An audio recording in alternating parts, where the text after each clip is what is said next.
Now that it seems most have joined us, we're going to go ahead and get started. So thanks to everyone for joining, first of all. We appreciate you taking the time out of your day to share it with us at Monvo. I'm Alex Ewer, the head of global marketing at Munvo, and I'm moderating today's webinar, Reliable Solutions in Virtual Times, Adobe Package Migration. Before I hand it over to our presenter, Andrew Didinchuk, to take us through the topic, a quick reminder to submit any questions via the Q&A panel during the presentation. Once Andrew finishes, I'll come back on the line and we'll address as many of these as we can live and also follow up offline as well. So without any further ado, I'd like to introduce to you Munvo's Adobe Practice VP, Andrew Didinchuk, who will take us through today's webinar, Reliable Solutions in Virtual Times, Adobe Package Migration.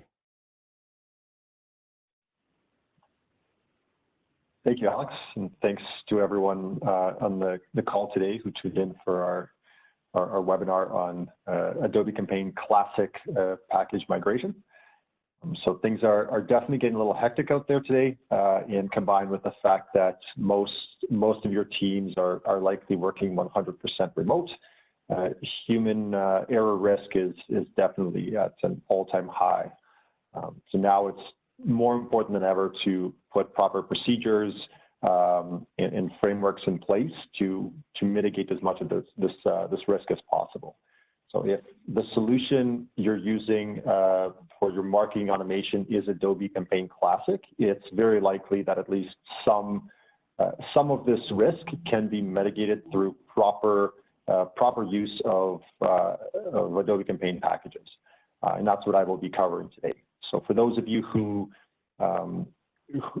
actively use packages as part of your deployment process, that's great. Hopefully you can learn something from what I'm sharing. And for those of you who aren't using packages today as part of your deployment process, hopefully I can give you a few reasons to at least consider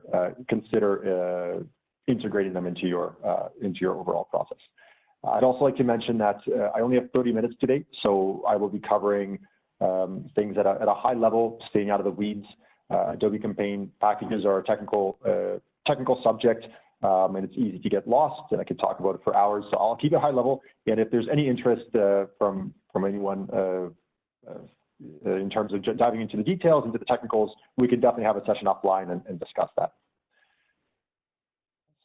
So before I jump into the content, a little bit about myself and Monvo. So my name is Andrew Didinchuk. I am the VP here of our Adobe practice. I've been with the company about 6 years, and for most of those years, I've worked as a solutions or systems architect, and I've had the opportunity to personally lead dozens of implementations and projects.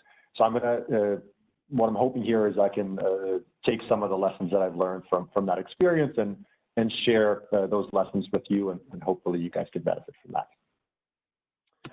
A little bit about Munvo. So we are a marketing solutions specialist.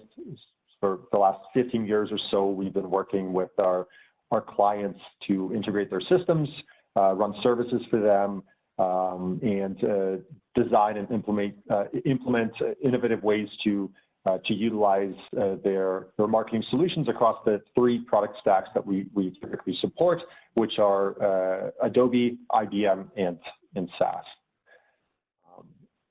Now, today's webinar definitely focuses on an Adobe Campaign topic. So a little bit about our Adobe practice. We started working with Adobe Campaign more than 8 years ago. So back then it was still called Neolane. This was before Adobe purchased the product. And since then, we've gone from a team of 2 or 3 resources to more than 50 today. And over those 8 years, we've had the opportunity to run more than 100 implementations and projects. We've also, in the last 3 or 4 years, we've also gotten involved with the other components of the Adobe stack. So that's Analytics, Experience Manager, Target, and Audience Manager. And we are working with Adobe to make sure that we are in the loop with respect to the Experience platform as well. And the last thing I'd like to mention here is that we're very well positioned to identify gaps and help our customers bridge those gaps when it comes to the products that we work with. So that's resulted in us building several custom solutions that we offer to our customers as products. And a few examples of them are our SMS Gateway, which allows for seamless integration between marketing automation solutions and SMS service providers, campaign QA for automated data validation, and a suite of companion tools for monitoring and reporting on the health of marketing systems. All right, so jumping into our core content here. So Adobe Campaign packages.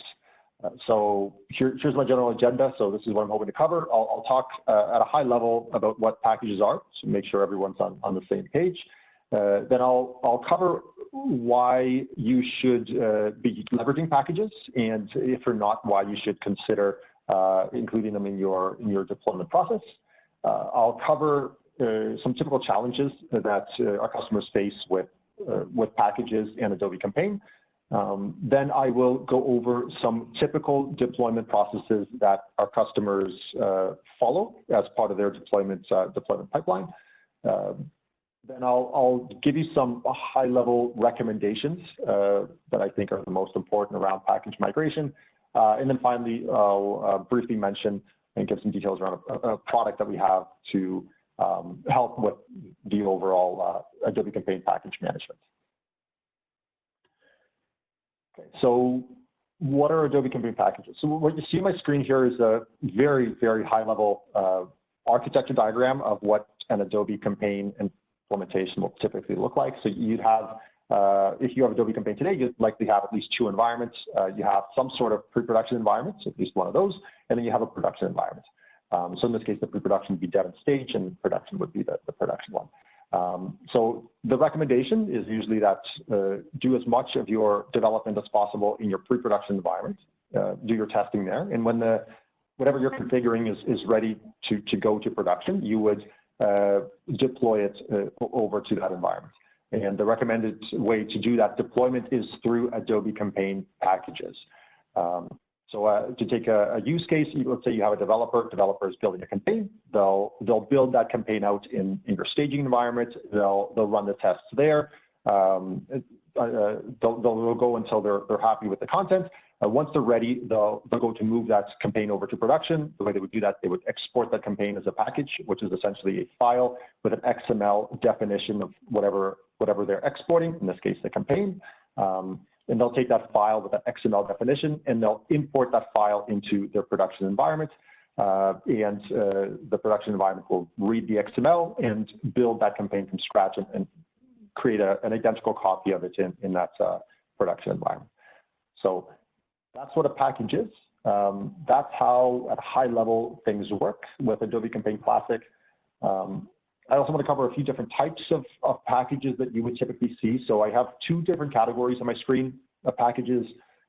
Really, there are more than two, but I think these two cover 99% of use cases. So you have configurational packages or configurational objects, and usually these packages contain components or elements of the system that dictate how the system runs. And typically within these configurational packages, you'd have things like table definitions, you'd have a code base for your web applications or for your web service layer. You might have technical workflows. So these types of things that kind of dictate how the system runs, these are called configurational objects or configurational packages. And usually you wouldn't be deploying these too often. It's usually only when you have some sort of update to your system, some new features being added. More importantly, and what I'm focusing more on in this webinar is how you move operational objects. So these are the things that your dev team would be touching and working with on a day-to-day basis. These are the things that they need to build, change, and deploy when they run their daily campaigns. Usually these packages or these types of objects are limited to a few different types. So you'd have your campaigns, that's the obvious one. You have deliveries within those campaigns. Sometimes you have non-campaign workflows as well. And usually you have templates of the above three. So it's a short list, but these are things that if the development team is developing truly in pre-production, they might be moving these packages over very, very frequently. So something to keep in mind. So those are the two typical types of packages that we see. So configurational objects, and then we have the operational objects. Now that I've explained at a high level what packages are, I want to talk about why I recommend, if you're not using packages today as part of your deployment process, why you should at least consider using them. So the list of reasons to use packages is quite long. I don't have the time to go through the whole list today, but I selected these two as the core two reasons, the most important ones, and you know, if I'm trying to persuade you to move to package-based deployment, you know, I'm most likely to do that with these two reasons. So the first one, and a bit obvious, but I want to mention nonetheless because I think it's the most important, is that you know, packages and using packages your deployment process reduces the risk that you would otherwise have by developing directly in production. And we do see a lot of our customers doing this, and you know, it might go without saying, but I'm going to say it anyway. The more time you spend in production, the more time your developers spend in production, the higher the probability that something will go wrong. They'll make a mistake. They'll make some modification, either to the object that they're actively developing or to some other object accidentally. So again, more time spent in production, the higher the risk of something going wrong, the higher the risk. And I can speak from personal experience. I've seen several issues of this nature happen. So on the extremes side of the scale, you know, I've had one of my customers, a user truncated or removed all the recipients from their profile table accidentally. You can actually do that with just a couple of clicks in Adobe Campaign. So I've seen that happen. It's only been once or twice in my 6 years. But as you can imagine, you know, something like that is catastrophic. We had to roll the system back 24 hours. You know, a lot of things were put on hold, pretty significant delays to their operations, and it took us weeks to resynchronize contact history and things like that.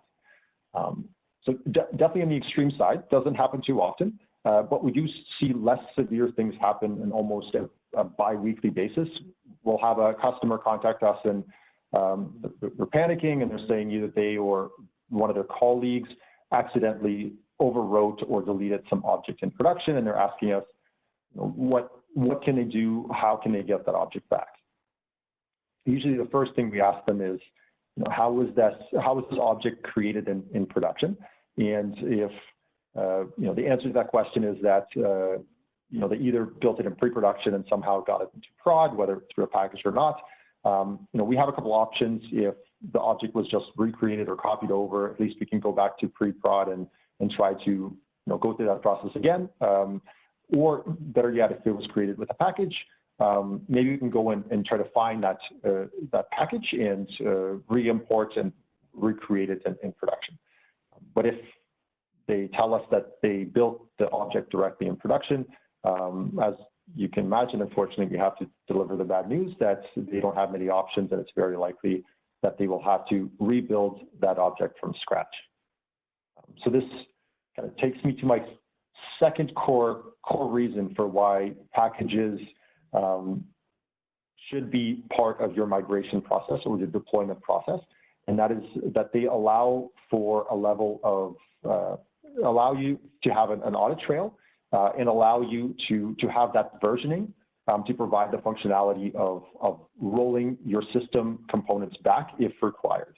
So again, every time a developer, if as part of their process of deploying new campaigns, if they have to build it in pre-production and then move it to production via a package, that means they're essentially, they have the opportunity to archive that file at that point with the entire definition of that object, the snapshot of the object at that point in time.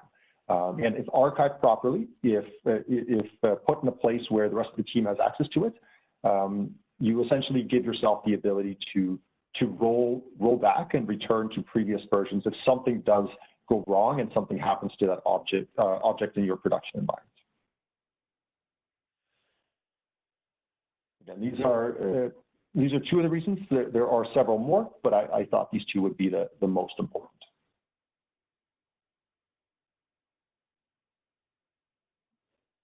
So the next thing I'd like to talk about is some common challenges that we see around the migration of packages in Adobe Campaign, and how I recommend addressing or mitigating against these challenges. And being transparent, these four that I have on my slide, they're not really limited to Adobe Campaign. So other marketing automation tools like Unica or SaaS marketing automation, you're faced with the same problems. Nonetheless, I do want to give you some recommendations around what you can do to address it. So I'm going to go through these one at a time. So the first one is the lack of package transparency. So as I mentioned, a package in Adobe Campaign is really just a file with an XML definition of whatever is contained inside, or whatever it is that you're moving. So as your packages as what you're moving, the objects get more complex, or as you can have multiple objects within a package. So as the number of objects in your package grows, the complexity of that XML increases as well. And eventually you get to a point where even very experienced resources have a very hard time by just looking at that code to understand and quickly determine what's contained inside and what that package is bringing over to the target environment. This creates some challenges, and typically our recommendation to mitigate against this is, so first of all, make sure you have proper naming conventions in place. Ideally, by just reading the name of the package, the file name of the package, you should be able to deduce what's contained inside. Now that's not going to work as your complexity increases and gets over a certain threshold. So the next step at that point, what we would recommend is add some additional documentation to each package and make sure you have something associated with it that would give you insight into what that package contains. And it doesn't have to be a full pager. It could be a couple bullet points, but have that as part of your process to make sure that if that developer comes back to that package later down the road, or if a different developer has to pick it up, they can somehow identify what's inside. The second challenge or drawback is that, unfortunately, in Adobe Campaign, in order to import something into an environment, import a package, the user has to have admin permissions. And that means that if a developer is building something in pre-production and they want to move that configuration into production, they either have to have admin rights in production, or they have to find someone with admin rights who can import that package for them. So as you can imagine, this creates some challenges. And a couple of slides from now, I'll describe how our different customers build their teams to accommodate for these challenges. Third one I have here is overwrites due to internal naming issues. So this one's a bit more technical. When you move an object from one environment into another, the target environment needs to have a way to determine whether the object being moved is new. So let's say you're moving a campaign into production. The production needs to know, is this a new version of an existing campaign? Do I update an existing campaign, or is this a brand new campaign I need to create? The way the system does that is it uses what are called internal names. And essentially, it's like a unique identifier. The system will look up the internal name of the object you're moving, and if it finds a match, it'll determine that this is a new version of that object, and it'll update it. If there's no object matching that internal name, it'll create a new object. These internal names are auto-incremented, and they are configurable by the user. So as you can imagine, in some cases, there's an element of human error, and in some cases, mistakes happen. There's a clash, and something gets overwritten by mistake. So it doesn't happen often, but it's something we do see. And typically, our recommendation around this is make sure you have a proper process in place, a proper standard for how the developers name their objects, how they define the internal names, one. And number two, make sure that part of your deployment process and instructions to developers is when they move an object into production, they should validate and make sure that that object doesn't exist in that target production environment unless they're intentionally looking to update it. So that should be built into the process. The last challenge I want to mention is Adobe Campaign does not provide out-of-the-box rollback functionality. And what I mean by that is the system does not keep track of all the package histories. Every time you load something into the environment, it'll load the configuration, but it'll really forget what the package content was. So you can't automatically ask Adobe Campaign to revert to a prior version. But as I mentioned in the previous slide, if you set up the proper infrastructure, you can create this functionality for your team. Just make sure you have a place to drop those files and the way for the team to access them. Okay, so those are some of the challenges that we typically see with packages. So next thing I want to cover is how we typically see our customers structure their deployment process and how packages come into play. Before I do that, I wanted to cover this slide again, just to reiterate the package concept. So again, typically the recommendation when you're doing development is you do the development in pre-production. And once testing is done and that configuration is ready to be deployed to production, you would move it over, and the recommended way to move it over is using a package. So you export it as a file that contains an XML definition of that object, so campaign or delivery, whatever it is, and then import it into your target environment. So with that said, here are the three typical ways we see our customers approach campaign deployment in their development process. It's a bit of I have a matrix here on my screen. It's a bit of a gradient. So it goes on the left, we have the most agile approach. So the one that has the quickest turnaround for building things, but the highest risk. And all the way on the right, we have the safest approach, but one that has the most overhead. So it takes it has the most latency for deploying new objects. So I'll go through these one at a time, can explain what the process looks like and what the pros and cons are. So the first one on the left is building everything in production, and we see this very often. If you fall on this side of the spectrum, that's okay. A lot of our customers do. There are reasons for approaching development this way, but it's important to understand the risks. And sometimes our customers decide that the pros outweigh the risks. So what this looks like is all of your development. So, and when I say development, I mean campaign development and deployment is done strictly in production. So you build in production, you test in production, and you deploy in production. And typically this works best, we find, when the customer has smaller teams and the teams are experienced. They know how to use the tool, and that reduces some of the risk associated with doing everything in production.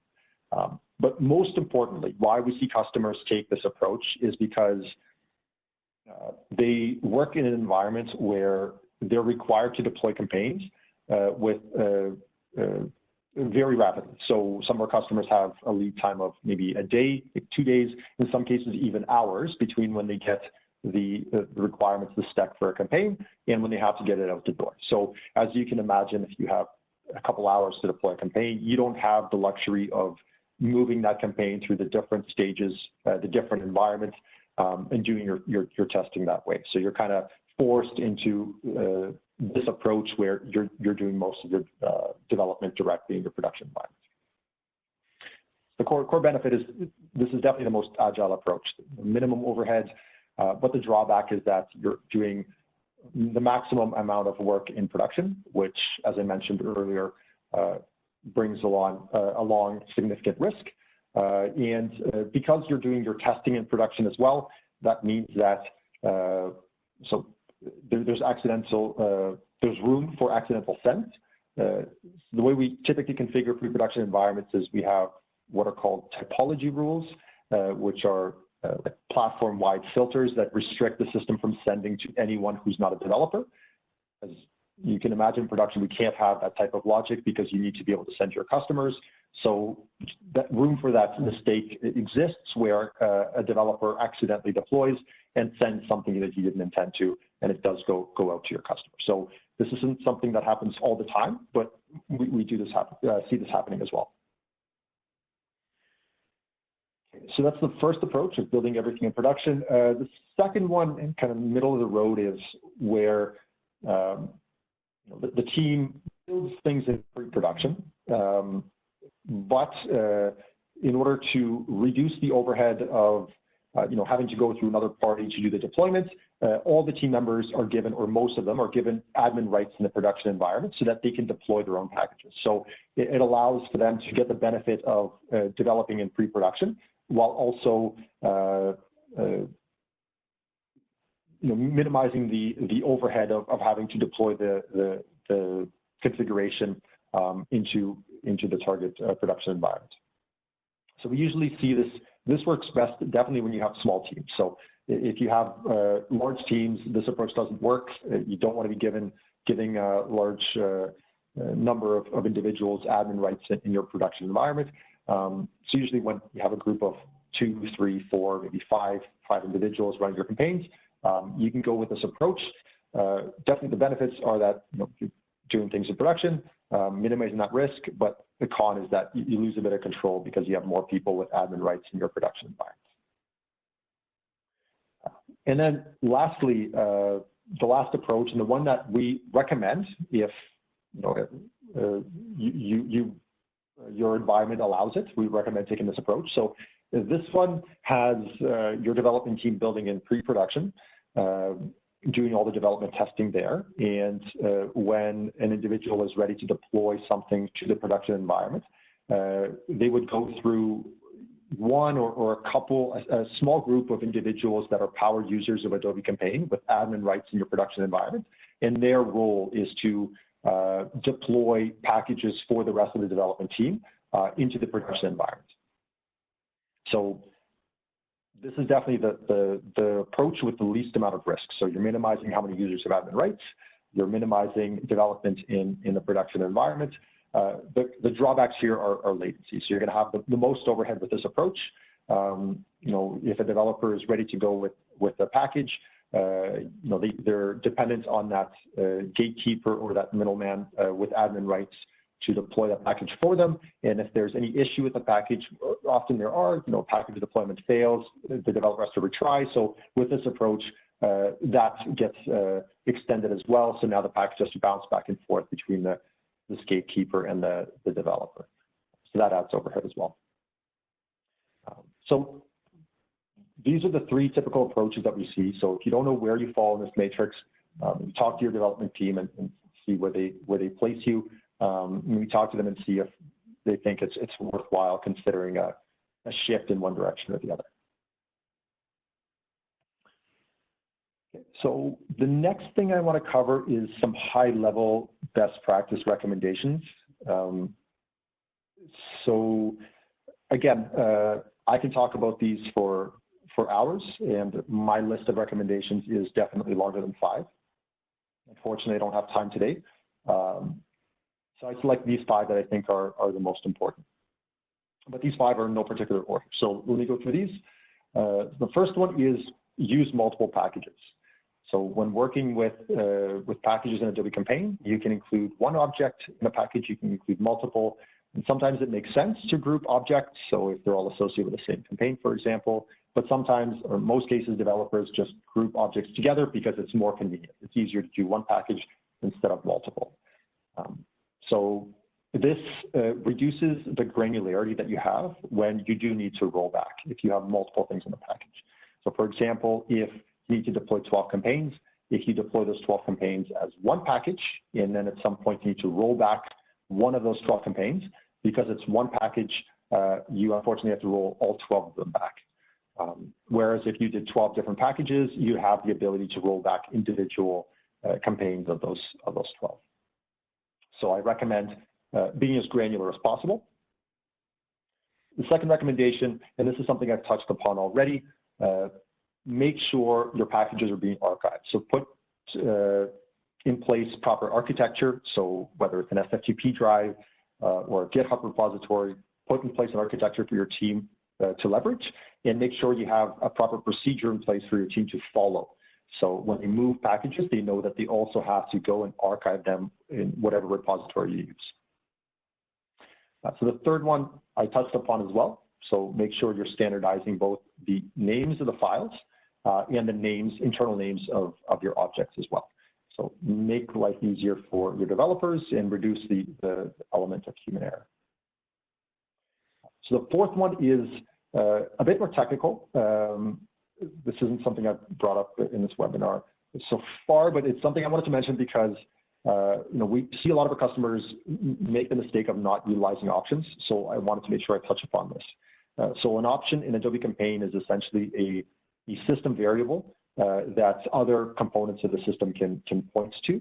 This allows you to have a centralized location where you have hard-coded values. An example of where this is critical is in your email. So if you're within your Adobe Campaign email, when you move it from one environment to the other, there's a component of the email that houses the from address and the reply address. So these are typically different values between your two environments. Your pre-production would have one, your production would have another. After you move it from one environment to the other, if they're hard-coded, the developer has to go in and manually change these values, which introduces another element of human error and an additional overhead. So by leveraging options and essentially pointing from every delivery to one of these options to pull in that value, you're making sure that the developer doesn't have to change anything when they move that object from one environment to the other. And if they do have to change something, they have to change it just in one place. So if you move 100 deliveries over, you still have to change just that one option. So I highly recommend investigating the use of these if you're not using them today. So the fifth one, and my last recommendation is this one's pretty straightforward. So make sure your admins are power users and they have adequate training, so they know how to use the tool, what the risks are, and this should help reduce your overall risk of the platform. All right. So the last thing I wanted to touch upon is a product that we've built for some of our customers. So over the years, we've designed some custom solutions around package migration, and recently we've put together a bit more of a complete product to help our customers get around some of the limitations and challenges that I talked about in this webinar. So I just wanted to bring this to your attention, and if there's interest, we can chat offline about if you're looking to leverage packages, how we can help you with that. But essentially, this is what our product facilitates. So it's external to Adobe Campaign. It has a user interface where a developer would log in. They'd connect to an environment like Stage, pull in a list of available packages, select one of those packages to migrate. They can review the contents of the package at this point. They can check to see if there's several campaigns, what the campaigns are. They can select the target environment to import into, and at this point, the tool would tell them if there's any conflict. So if any of the objects already exist, so they can validate that yes, in fact, they want to update them.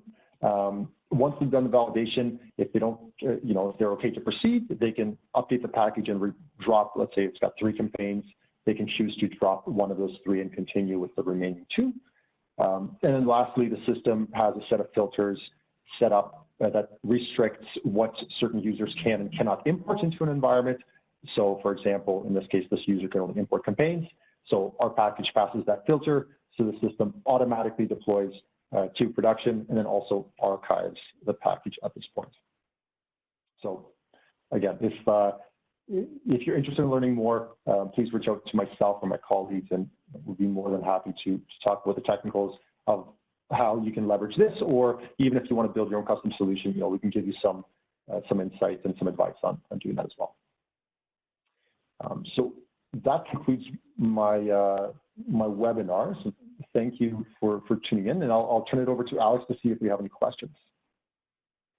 Thanks for that. Great job, Andrew. Yeah, we've received some great questions during the presentation, so thanks to you all for sending those in. So Andrew, if you're ready, let's go ahead and get started and take a few. So first one coming in here is, do you have any recommendations for transitioning away from doing your development in production? Yes, absolutely. So, several of our customers have gone through this process, so I can speak to some lessons learned there. So we find there are really two things that dictate how successful you would be when it comes to moving away from that development directly in production. So the first one is make sure you have the right procedures and processes in place.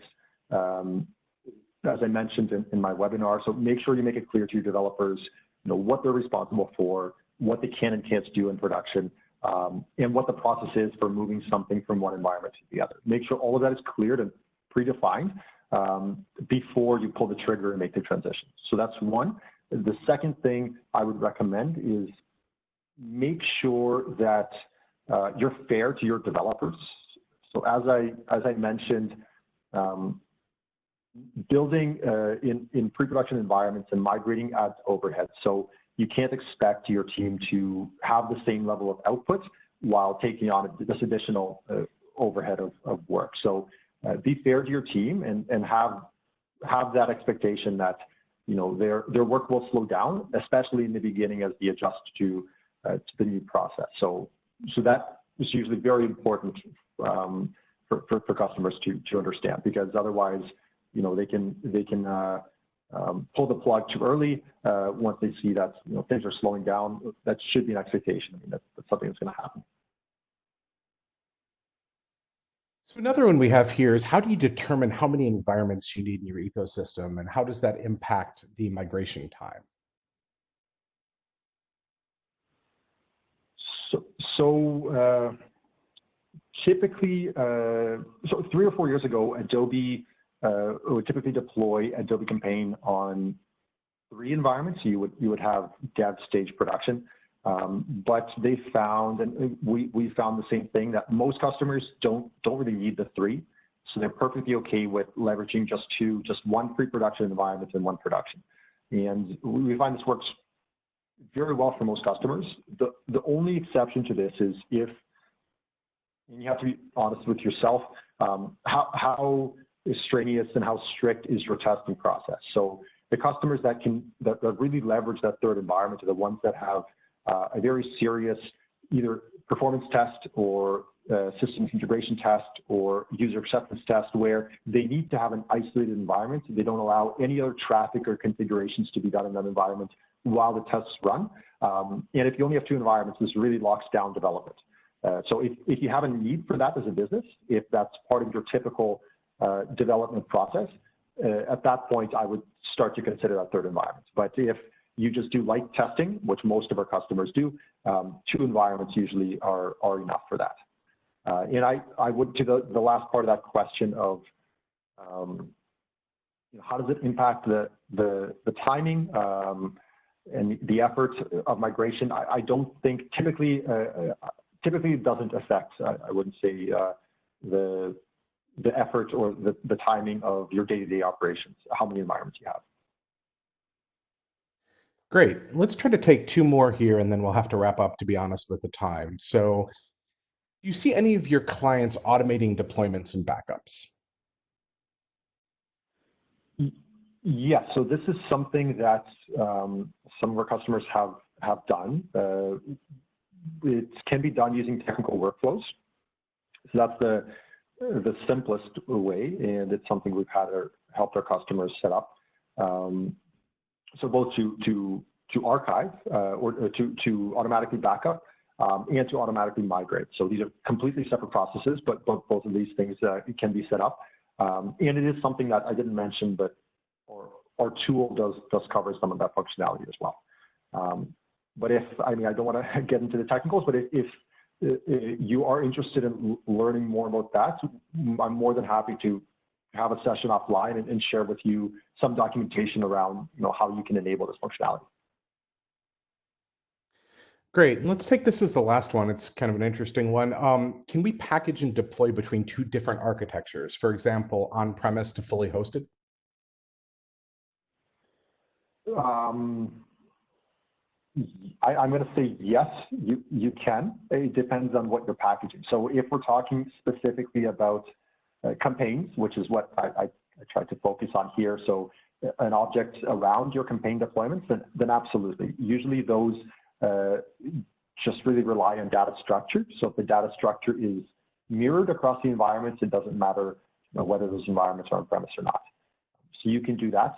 When it comes to other components of the configuration, there's just dependencies that you have to keep in mind. The architecture of the system itself doesn't matter too much, like whether it's hosted or on-premise, but those dependencies have to be met. So if there's certain objects a package expects in the target environment, they have to be there. Great. Thanks, Andrew. And thanks again to you all for taking the time to join this webinar. If we didn't address your questions live during the webinar, we'll definitely reach out to you after the event. Please don't hesitate to reach out to Andrew. You see his email address here live on the screen, or you can find us on munvo.com or reach out to us on LinkedIn, and we can talk to you more about solutions that are really customized for your business. So again, I've been Alex Ewer. Have a great rest of your day, and thanks again.